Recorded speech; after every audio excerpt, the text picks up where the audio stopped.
So you read all over the internet about people and they run their car on water and hydrogen fuel cells and so on. You're running your car on... Hydrogen. You can't run a car on water. But you're using water. Right. You use water as the source material. You run electricity through it, and it breaks it down into hydrogen and oxygen, and then you can burn the hydrogen. All right, so you found a way to store a lot more hydrogen in hydride. The equivalent of a full tank of gas. You want to fill up your car. How much hydride do you need? Well, I'll show you.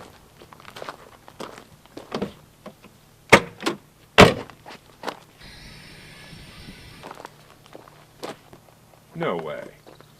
Yeah, that's the volume it takes to store enough hydrogen to propel this car close to 400 miles. Just about what it gets running on a full tank of gas. Wow. And it's a lot safer than gasoline. Really? Yeah, these tanks can be shot at with incendiary bullets or cut in half with a chainsaw, and you could throw a match on them, they just smolder like a cigarette. Now, you can't say that about a gas tank. Now, if you stored hydrogen and just compressed gas in a tank, it would certainly explode, catch on fire. Here, only the hydrogen that you need is released from the tank. When the tank's heated, it produces hydrogen and the car burns it. So there's never much gaseous hydrogen in the system at any given time. Wow.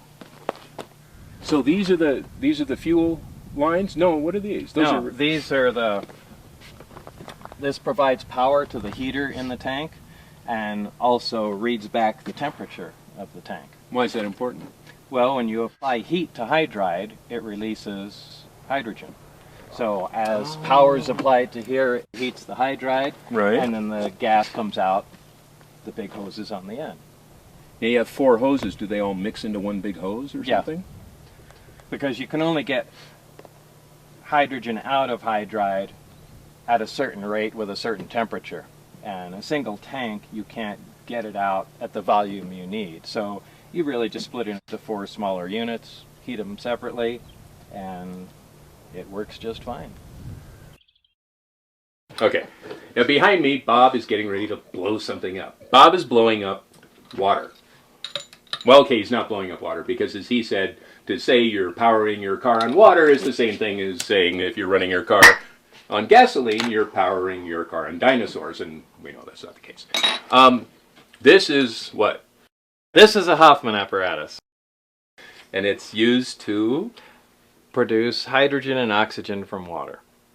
For fun, just because it's cool. Well, if you just have a use for hydrogen and oxygen or for demonstration purposes, it works just perfect. All you got to do is fill it with water. That's just regular water, right? Well, actually, water with a little citric acid, potassium hydroxide, anything like that. The more conductive you make the water, the faster hydrogen will come out. And each one of these sides is supposed to be hydrogen and oxygen? Right. One will be... Hydrogen will bubble up out of one, and oxygen will bubble up out of the other. Remember, water is H2O. Right. So when we break the bond of water apart, we'll get twice as much hydrogen gas as we do oxygen. Oh, so what happens to the water? It just goes away. Right. It gets converted into... So each one of these tubes, the water just goes down, but what's left is the gas? Right. And there'll be more on this side? Yes. And that's the hydrogen side. Exactly. And that's the negative. Oh, so it matters which way you hook these up. So you got to hook up positive to what is... The positive's going to make... The positive will make the oxygen, and the negative will make the hydrogen. Okay. So we've just connected it there. Right. And just by turning it on, you can see bubbles start pouring up out of there. It's 7-Up. Kinda. So those bubbles are, well, they're not the same. So these are hydrogen bubbles and those are oxygen bubbles. Right. And this is whiter. There's more of them. Right. You can see it's really... Why is there more? Oh, H2. Right. There's twice as much. Hey, that actually makes sense. So I'll close it off so it saves, right, seals the gas in, and then you'll see it'll start filling up. Oh, we don't have to go away overnight if this will do it while we're watching? Yeah, it'll be relatively quick. And what we'll do is take a little sample of the hydrogen gas and light it. Right. And You can see. What are these? You just have electrical current going to a piece of foil? Well, it's a piece of platinum foil, and the reason you need platinum in there is because it's very corrosive to a metal for electrolysis to occur. I mean, it's really ripping the atoms of the metal apart, but platinum is highly resistant to corrosion. Now, this is a slow method. Right. And, you know, it consumes a fair amount of electricity. Now, if the electricity is being produced from solar panels or a wind generator, it doesn't cost you anything, so who cares? But still, you don't want to wait, you know, hours and hours and hours and hours to refill a vehicle. You want something that can produce hydrogen at a fairly quick rate. So let's go ahead and extract some of this. Okay.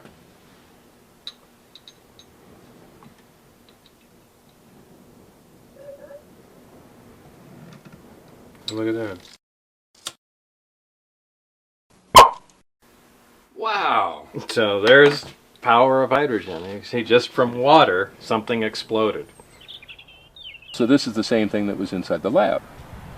Yeah, that was a small tabletop model. This is a large industrial version, essentially, which connects right to the water main. Right. And produces a much higher volume. The water hydrogen. main, The water garden line. hose. Right, yeah, garden hose. You can plumb it in like you connect your, you know, dishwasher, or just connect it to a garden hose. Right. And it's powered by either solar array, solar panels, which convert sun into electricity, or a wind turbine, takes the wind, converts it to electricity, or any other way. But the idea is just to use complete green energy. Ideally, I like to run this one on solar. New Mexico gets a lot of sunlight, so that's really all there is to it.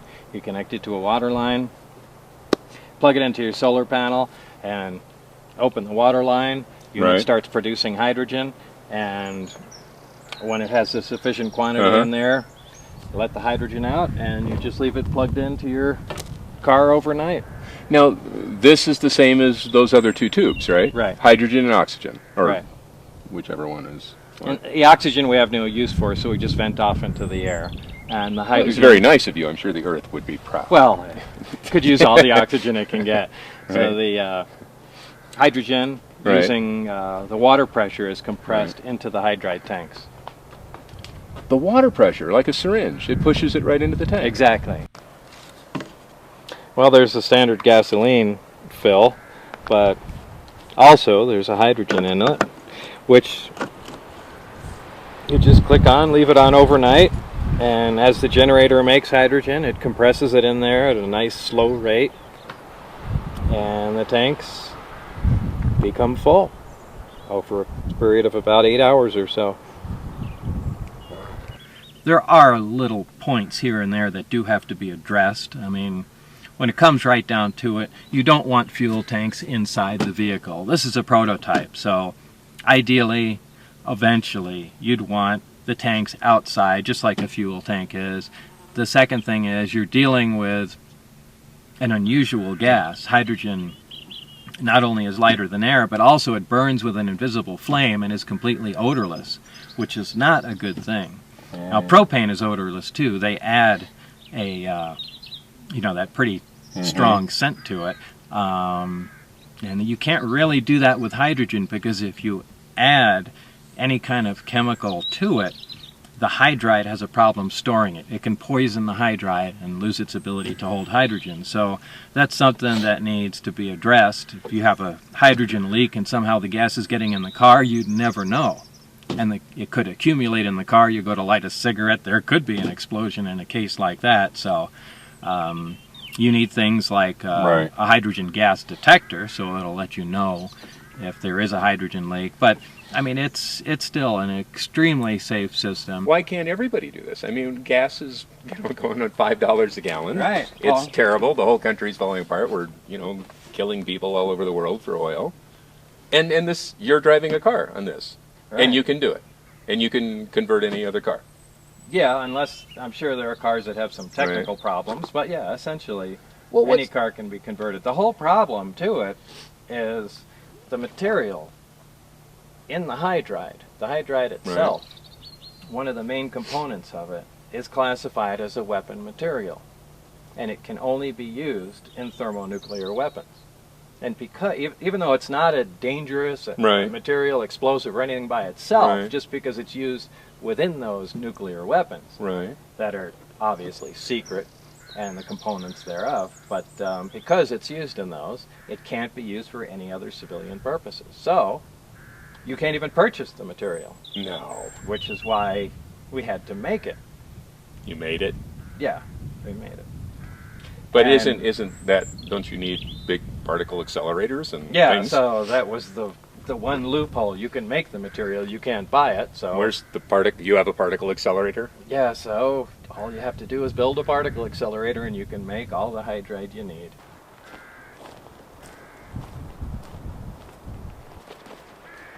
The biggest thing that stands in the way right now is just getting that material inside the tank, that hydride material. Right. And the reason you can't is because, It's a weapon material. but there's nothing dangerous about it. No, it's It just won't used blow in a up. weapon. Right. Well, beryllium's used in a weapon too. You know, it's Right. like basically, this whole thing boils down to how you store the hydrogen. So we found a metal. We have a material that we can store the hydrogen in. We have a material we can safely store hydrogen in, and a sufficient quantity to replace the gas tank on a car. So we can provide enough hydrogen to drive a car as you normally would.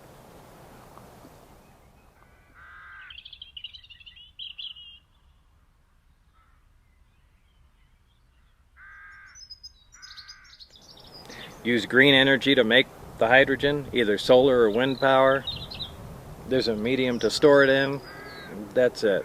Both problems are handled. All the other little bells and whistles can be taken care of in time, but the basic system works. It has for a long time. Wow. That's it. Man, if we had just a fraction of what the oil companies are wallowing we in had right now. the budget of one day in Iraq, this entire system would be available to everybody.